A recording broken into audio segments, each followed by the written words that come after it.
Good morning, good afternoon, and good evening here. My name is Sarah Harrison.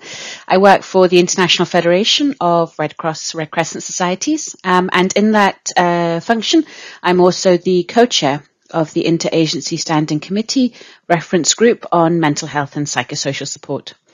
And today I'm going to talk to you and provide an introduction to the concept of mental health and psychosocial support, and in particular in humanitarian or emergency contexts. So what are the mental health and psychosocial needs of children? And we can break this down into two concepts, which I hope you are familiar with already. On the left-hand side, you can see that there's something called the well-being flower. And this flower has petals on it. There are 7 petals that you can see.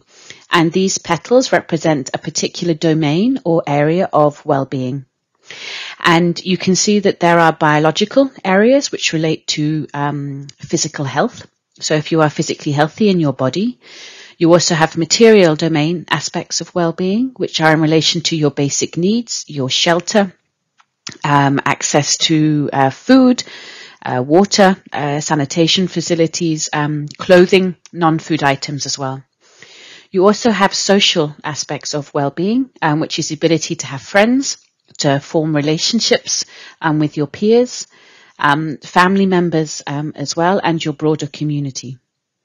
There are also spiritual aspects of well-being, which are very important in many humanitarian contexts around the world. And this is spirituality both in terms of a form of religion, or faith, or in terms of a value system and view. And spirituality is important, particularly around issues to do with loss or grief, issues to do with mourning periods after somebody has died, or after you've lost your house, perhaps due to a natural disaster. And also celebrations of joy. When a child is born in a family, christenings, for example, or initiation ceremonies, as well as issues related to marriage or graduation and starting and ending school, for example. There are also cultural aspects of well-being, which are related to cultural activities in society, the traditions that might be done, the jokes that are told between community members, the particular traditions, the celebration days, how celebrations are taking place, as well as spaces for cultural events such as community centres or marketplaces. There are also mental aspects of well-being which are related to cognition, which is to do with your brain, and its healthy development as well. And it also includes mental health conditions and other disabilities. For example, people living with epilepsy, or children with intellectual disability, or living with an autism spectrum condition. And then finally, there are also emotional aspects of well-being. So this includes happiness, laughter and joy, but also sadness and loss, and negative thoughts, and feelings of helplessness and hopelessness as well. And you can see that all aspects of those well-being are interlinked. So when we talk about psychosocial well-being, it involves all of those 7 aspects.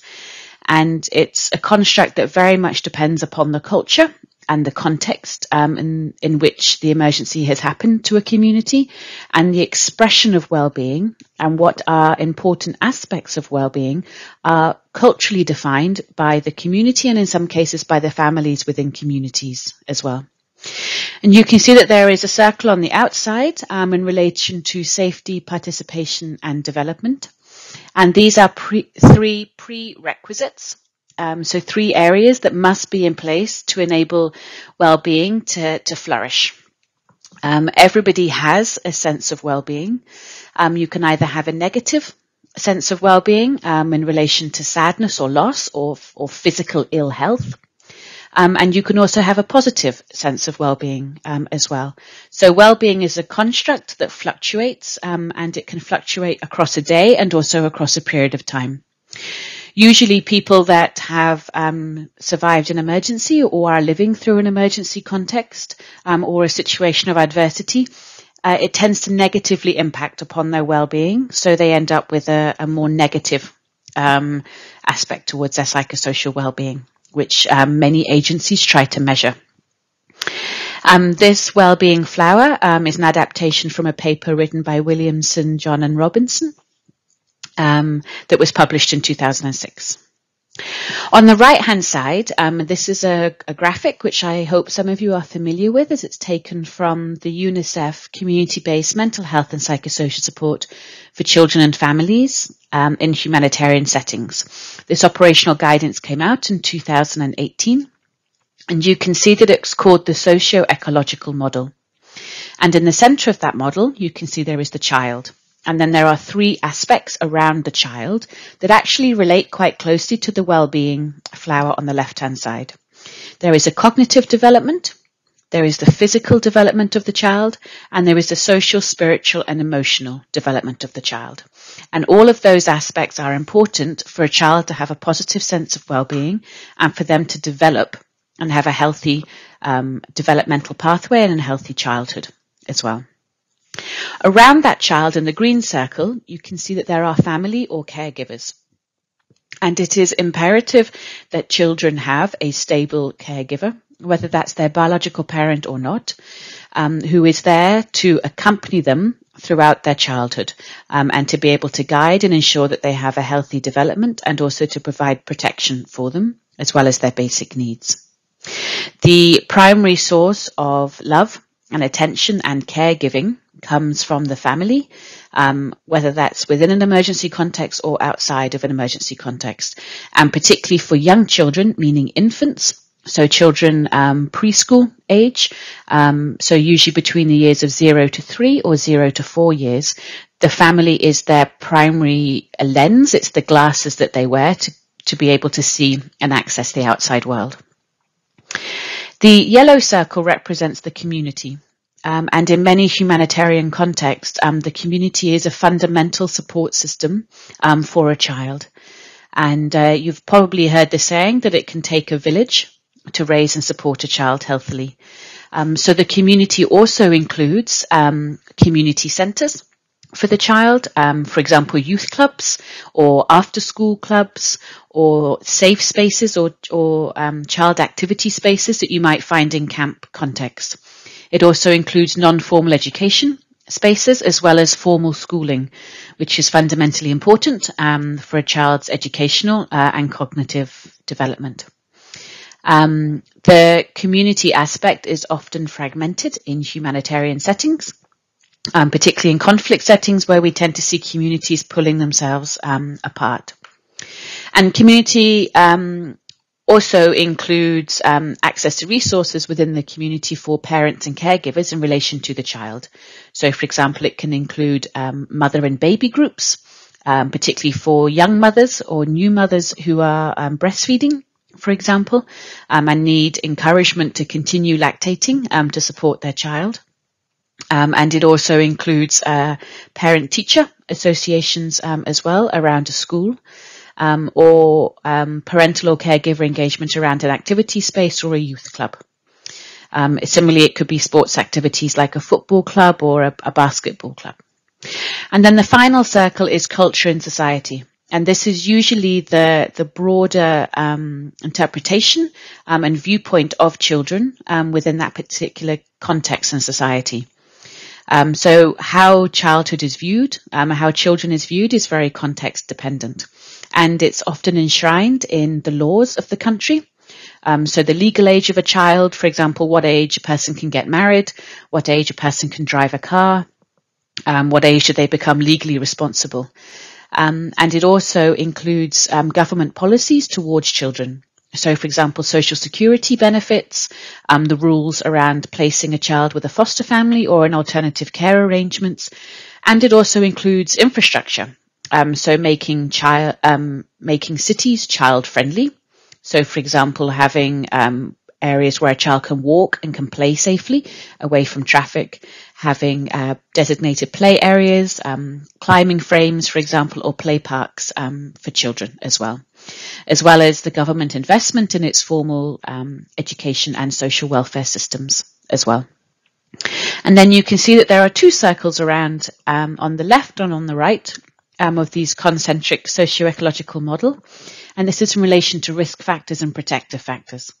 So in all cases, from the family and caregiver level out to the community and out to the culture and society, all of those layers, which is a bit like unpeeling a flower, or taking the shell off an egg, or unpeeling an orange, they can be both a risk factor.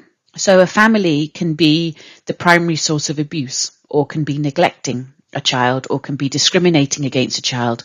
For example, if the child has a mental health condition and the child might be chained or kept at home and hidden from a perceived sense of shame, in which case the family might be trying to protect the child but is actually a risk factor in that child's life.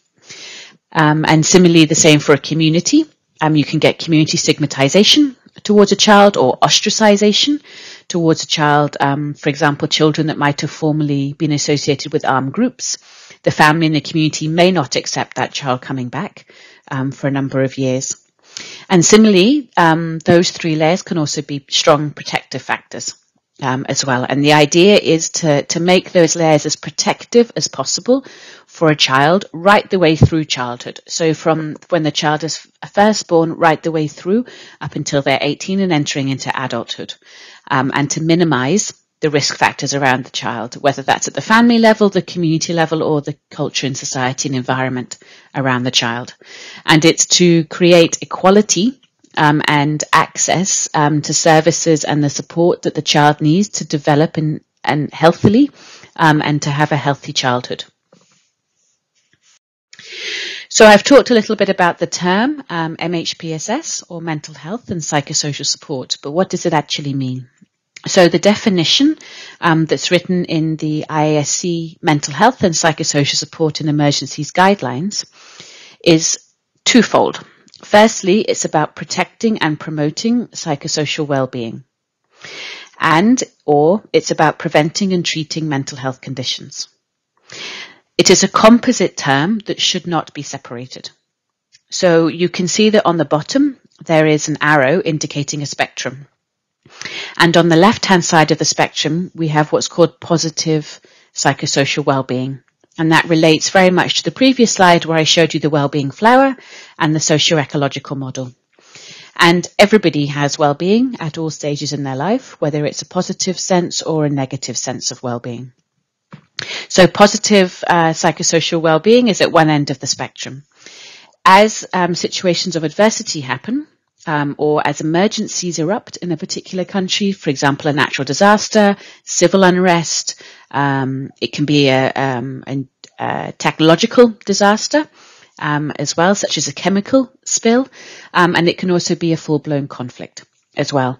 You see that people begin to develop what we call as psychosocial problems or psychological distress. And this is in relation to the emergency that's happened. So it's usually caused by the external environment or context in which that person has been found. If this is not addressed, either through care and support at the family or the community level and at the individual level, then that child and their caregiver can go on to develop a common mental health condition. And the common mental health condition includes things like depression. It can also include things like anxiety, particularly in teenage or adolescent children as well. It can induce feelings of strong helplessness and hopelessness that can lead to what's called emotional disorders or emotional-related mental health conditions. And it also includes children and their caregivers that had these conditions before the emergency happened. So some people might have been suffering from depression or might have been suffering from anxiety even before the emergency started, for whatever reason in their life. And they may have had an interruption in their treatment and their care because of the emergency happening. So, for example, they may not be able to access services. You can also get children with common mental health conditions that are there from birth. So, for example, a child might be born with an intellectual disability, or a child might go on to develop and be diagnosed with an autism spectrum disorder, or indeed a child might also be born with Down syndrome or have epilepsy from a very young age. If all of these conditions are not treated, or if there has been an extreme amount of trauma and distress directed towards the child and their caregiver, then they can develop what's called a severe mental health condition. And this includes things like severe depression or bipolar disorder, where it usually starts in late adolescent years, where someone can have episodes of extreme activity or mania and episodes of extreme sadness or depression. It also includes epilepsy if it's not well controlled. And it also includes issues related to psychosis and schizophrenic disorders. And crucially, in emergency settings, it can also include complex trauma-related conditions such as post-traumatic stress disorder, which can also happen with adolescents as well as with their caregivers.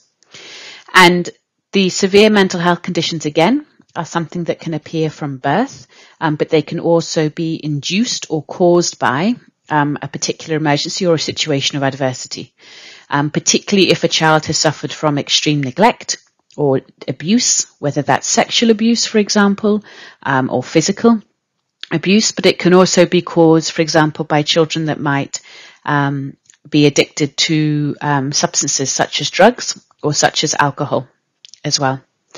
Now, the key thing is that this is a spectrum. So children and their caregivers can move up and down this spectrum throughout their life course. And through they might heal, or they might be exposed to another emergency again and slide further along towards a common mental health condition or psychological distress, and then they might recover again. So it's a spectrum. So we cannot separate mental health from psychosocial support. It's about accompanying that child, their caregiver and their family through the situations and the conditions in which they find themselves in. There is no cut-off point or threshold where we say this child, this family, this caregiver is not my responsibility. Child protection actors have a responsibility irrespective of the child, the family that's presenting to them. And you also have children living with disabilities that can be physical disabilities, sometimes in relation to the conflict, for example, due to unexploded ordnance like landmines. And you can also have children with psychosocial disabilities, such as mentioned before, like intellectual disability. And children with disabilities, unfortunately, consistently struggle to access services, and they consistently struggle to access services provided by humanitarian actors. And the flip side of that is that humanitarian actors are not being inclusive enough to children with disabilities and their caregivers. So they are our responsibility. If we are running a children's activity space, if we are running a youth club or a mother and baby group, we need to be able to work with both the mothers and the children that have got a positive sense of psychosocial well-being, that are actually managing okay, right the way through the spectrum to children, their caregivers and their families who have also got severe mental health conditions and disabilities as well. So there is no cut-off point, and it is not possible to separate mental health and psychosocial support. It is a spectrum, and it is everyone's responsibility. You may be familiar with this pyramid. It's called the intervention pyramid. It comes from the IASC Mental Health and Psychosocial Support in Emergency Setting Guidelines. This pyramid is in direct relation to one of the key guiding principles in the guidelines, which is in relation to multi-layered supports. And you can see here that there are 4 layers on this pyramid. And you have to imagine that the pyramid has 100% at the bottom. If you were to draw a line on the vertical axis, the y-axis. So 100% is at the bottom, and you would have 0% at the top. So at the very top of the triangle. And at the very bottom, you see that there is a wide base on the pyramid. And this wide base means that 100% of the population should have access to this.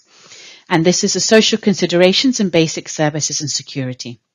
This is sometimes called protection mainstreaming, or mainstreaming psychosocial well-being, is often other terminology. GBV actors might know it as GBV mainstreaming. The outcomes are all the same. It is ensuring that basic services provided by any humanitarian actor or any actor in a humanitarian context ensures that the services are safe, they are socially appropriate for the community in which they're claiming to support, and they protect dignity as well. Protection actors usually measure in terms of rights, and psychosocial actors usually measure in terms of psychosocial well-being.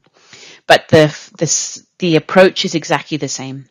So it's about ensuring that your water, sanitation, hygiene program is safe, socially appropriate, and is protecting the dignity and well-being. It's about ensuring that your food distribution and your non-food item distribution is also safe, socially appropriate, and protecting dignity and well-being. So these activities are not commonly done by protection or MHPSS actors, but it is our responsibility to support and advocate for other sectors to ensure that their programs do not do harm and do not cause additional distress to populations that are already struggling. So 100% of an affected population requires that. The next layer up is called strengthening community and family supports. And at this layer is where a lot of child protection programming is conducted. And it's about activating social networks. So if you remember back to the well-being flower and back to the socio-ecological model, you're looking very much at the family caregiver layer and at the community layer, which we know is very important. So it's all of the culture, all the traditions, the spaces, the activity spaces, the youth clubs, the after-school clubs, the parent-teacher associations, your church groups, ability to go to the mosque or the temple, your mother and baby group spaces as well, that provide this physical space where communities can come together, where they can begin to support each other, and where they can talk through their problems, they can receive awareness sessions, they can conduct activities themselves, they can learn new skills, they can also receive additional emotional support, maybe from their peers, or from another mother or from another father, for example. And it also crucially provides the opportunity for social interaction, which is so important for a healthy childhood development. About 75% of the population needs that. So in addition to having social considerations of basic services and security, families in emergencies also need to have their family unit strengthened as a family. So family systemic interventions, and you also need to have community supported, and that's critical in emergency contexts where communities tend to be very fragile. The next layer has got a very challenging name. It's called focused or person-to-person or person-to-group non-specialized supports. And this level is for people that are at risk of developing psychological distress and are at risk of developing a common mental health problem or condition, or they already have a common mental health condition, for example, depression or anxiety, and they need to receive additional treatment and support. So at this layer, it includes children with disabilities that might be pre-existing to an emergency, or, for example, children that have become physically disabled as a result of stepping on a landmine, for example, and need support in adjusting to their new life circumstances again. It includes emotional, practical, and psychological support done by community social workers and teachers, and it also includes activities like case management, so for child protection cases, whether that's children associated with armed groups, children in conflict with the law, or children in distress, children separated from their families. All of those activities that are done by social workers or caseworkers are included at that level. And it also includes basic mental health care conducted by primary health care doctors and nurses as well. At this level, you will also find support to parents or to caregivers, particularly to parents and caregivers of children with disabilities. So, for example, support groups or peer networks as well. And the important thing is that the activities at this layer are in addition to already strengthening the family unit and community, and in addition to ensuring that basic services and security are provided in a safe, dignified and appropriate manner. The very top level of the intervention pyramid is what's called specialised services, and some agencies call it clinical services.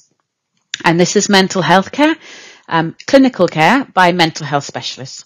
So psychiatric nurses, psychologists, psychiatrists, and psychotherapists. And at this layer, you're looking very much at treatment. So treatment of people with more severe mental health conditions, and also it can involve some form of treatment for people with disability. So, for example, epilepsy or intellectual disability as well in children. So that specialised services end of this intervention pyramid would be at the right end of the spectrum, where we talked about severe mental health conditions and disabilities. And again, the positive psychosocial well-being is very much dependent upon the basic services and security. So that spectrum could also be put alongside this pyramid that you can see in front of you. Now, the challenge with this pyramid is that when we are working in emergency settings, it's not so clear-cut with these 4 dividing lines. And I will just go on to demonstrate now. So for healthcare and nutrition actors, they tend to work at these levels.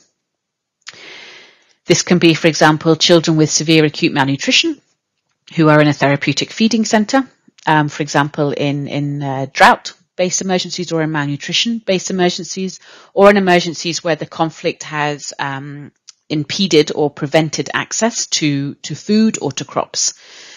And it can also include natural disasters where an entire year's worth of crops have been damaged by the natural disaster, leading to malnutrition or drought.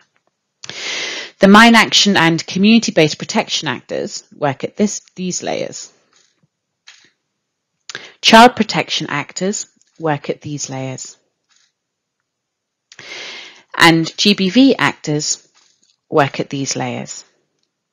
So the challenge is that all of these actors need to be able to coordinate and to work together, because you need to be able to provide support to an individual child who might be a survivor of sexual violence, so it might be related to GBV, but is also a child protection issue and also has strong mental health and psychosocial needs. Similarly, you might have a child who has stepped on a landmine that requires rehabilitation services, requires access to healthcare, requires access to a social worker to help them live with a life readjustment and to help them be reintroduced and go back into the community again. It also requires livelihood support, particularly if the child was maybe supporting the family. Again, for healthcare and nutrition actors, you can have children with severe mental health conditions such as epilepsy who require access to clinical services. And because epilepsy is often stigmatized in many communities where we work, that child might be out of school, or that child might be neglected or might be bullied at school, or might not be included in the children's activity space in the camp context. So it's also a child protection issue because the child is out of school and they're being bullied and ostracized, either by their family or by the community. So the key issue is that we need to have coordination across all the sectors, because MHPSS sits uncomfortably between all the various sectors and importantly has relevance in every single sector. And this graph also shows, this pyramid also shows that referrals need to be made for the child, for the caregivers and for the families across its full spectrum. So from referring a family who might be struggling with food, for example, or livelihoods, referring them to see if they can receive an extra food basket or seeing if they could receive an extra NFI distribution. That's a social consideration and basic services and security. That same family might need access to meeting other families or engaging in the community, so might need to be accompanied to attend the community centre activities, or to encourage the child to go back to school, or the child to be involved in non-formal education or an activity space. The parents might need help in managing that child at home, particularly if the child is being disruptive or is aggressive. So providing more direct parental support and family support at the household level. Children with disabilities and their caregivers often need support at home what we call home-based care, and that would also come under the strengthening family and community supports, particularly if we are trying to get that family back integrated into the community again. Children who are having access to the non-food item parcel, the additional food, and they might be requiring more home-based care, or parents providing advice on how they can encourage their children to go back to school or manage the aggressive child. If that child is proving particularly difficult for the parent, or the child might be particularly unhappy and might be developing more serious symptoms or more serious problems, then that child might need more dedicated support and might value being seen by a social worker. So you might have a social worker or a case manager assigned to that family, which should be on that level 3 intervention. And similarly, if that child has been exposed to extreme trauma, for example, the sexual violence example, and is not managing well, they might be having flashbacks, or they might have turned to drug or alcohol to forget what's happened to them, or they might be a child formerly associated with armed groups who became addicted to a substance, for example, amphetamine. That child will likely need some form of clinical services and formal mental health specialist support from a psychologist, a psychiatric nurse, or a psychiatrist. So the key thing is that the family and the child, similar to the spectrum on the slide before, needs to be able to be moved up and down the intervention pyramid, as we call it.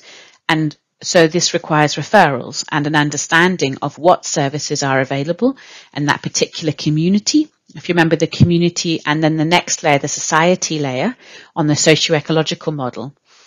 As child protection actors, you need to know what's available, not just in child protection, but what's available in health, what's available in mine action, what's available in GBV-related services, in camp management, in food, in non-food items as well, because you need to be able to refer and to accompany children, caregivers and families that require support, as they require support that might be more specialized or might be more mainstreamed, such as accessing basic services and security.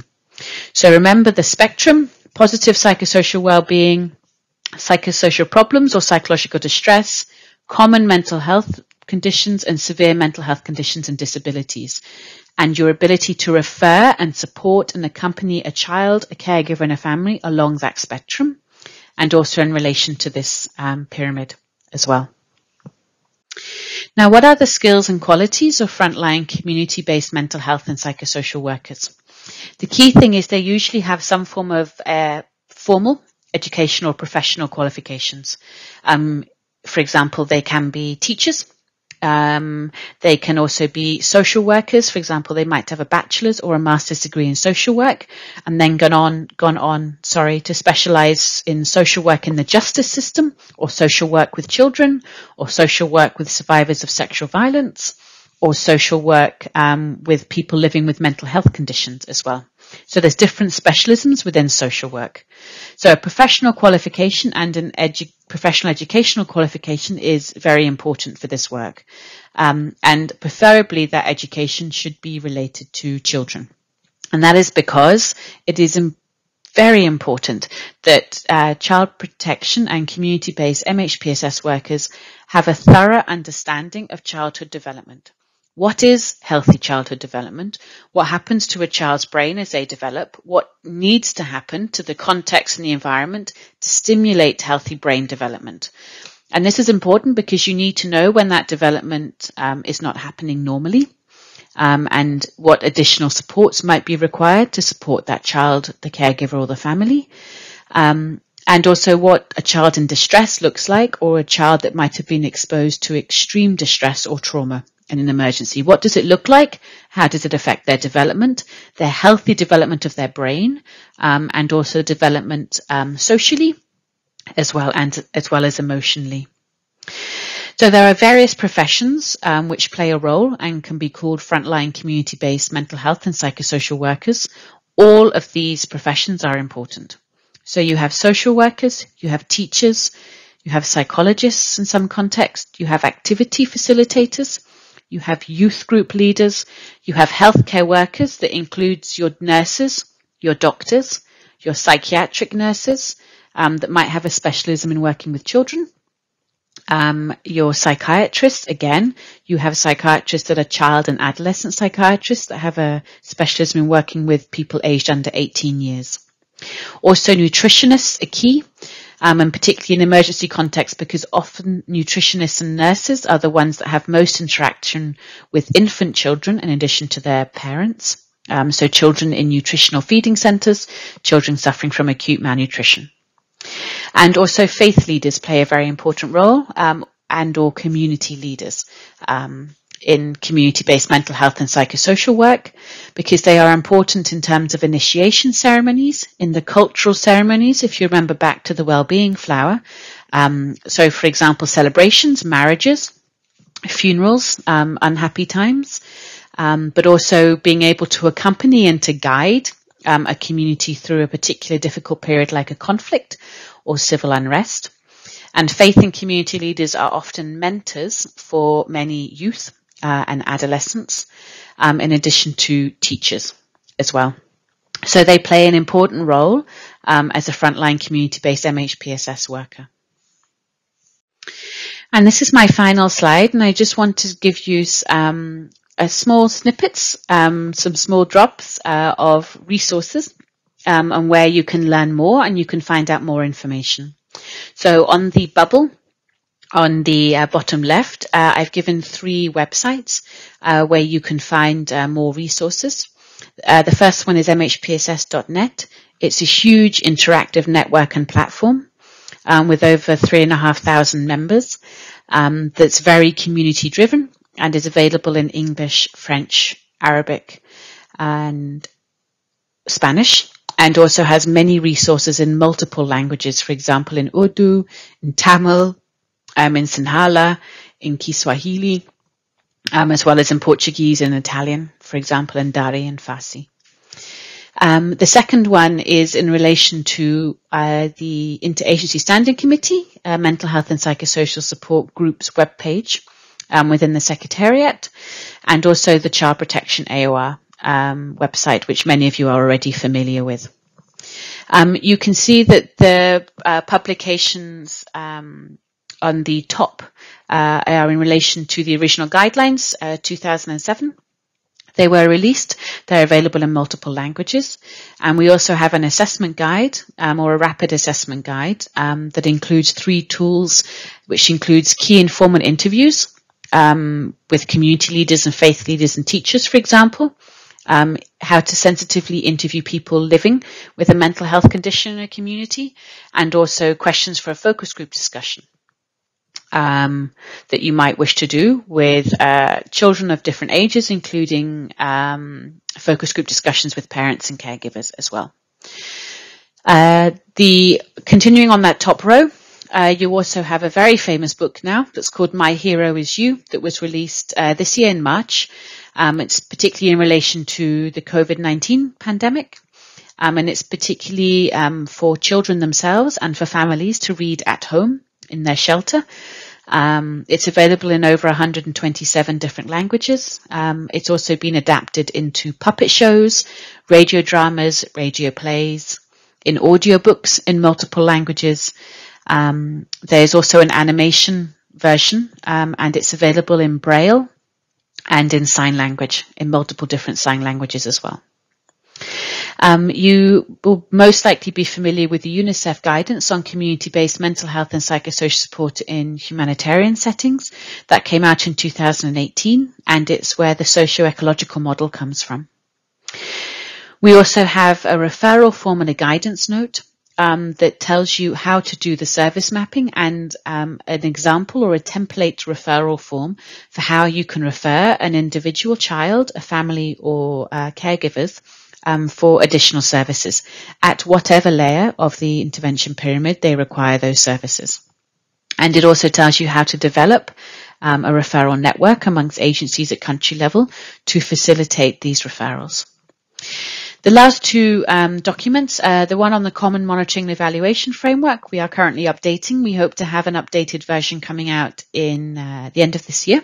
end of 2020, and it gives you a list of indicators and outcomes and goals and impact level indicators to help you measure your mental health and psychosocial support programs in emergency settings. So very much for program planners and for monitoring and evaluation staff within your respective organizations. And lastly, we have something called the Basic Psychosocial Skills document. Again, this was produced in relation to the COVID-19 pandemic. It came out this year. But it's very much for community frontline mental health and psychosocial support workers and anybody who interacts with the community or with an affected population. So you can see that there is a wide variety of faces and professions on the front cover. So it's meant to be bridging that gap between psychological first aid and what you do if you need to support a family or a child or caregivers more long term. So in relation to the COVID-19 pandemic, it started in December, January time, and it's continuing now, and we're now in September. So psychological first aid is usually a frontline, a first response, but what happens if you need to accompany somebody for longer and on a daily basis, or you are daily interacting with affected populations? So it's for police, it's for shopkeepers, it's for delivery drivers, it's for nurses, it's for community health workers, it's for border officials, it's also for teachers or youth leaders who are also navigating communities and might be active in supporting communities even during lockdown period. So it's basic psychosocial skills that goes beyond psychological first aid as well. And again, we recommend that all frontline community mental health and psychosocial support workers become familiar with that guide. And that includes your teachers, your social welfare and your education professions, but also your justice professions and also other organizations or sectors, particularly working, for example, on camp coordination and camp management, or in nutrition sector as well, for example. And this was the last slide. So I shall leave you. Thank you very much for listening. And I hope that you are able to dive in and to learn more and to follow the resources. There are many out there, but I hope that we have organized them in a more easy and intuitive way as well. Thank you very much for listening, and good night.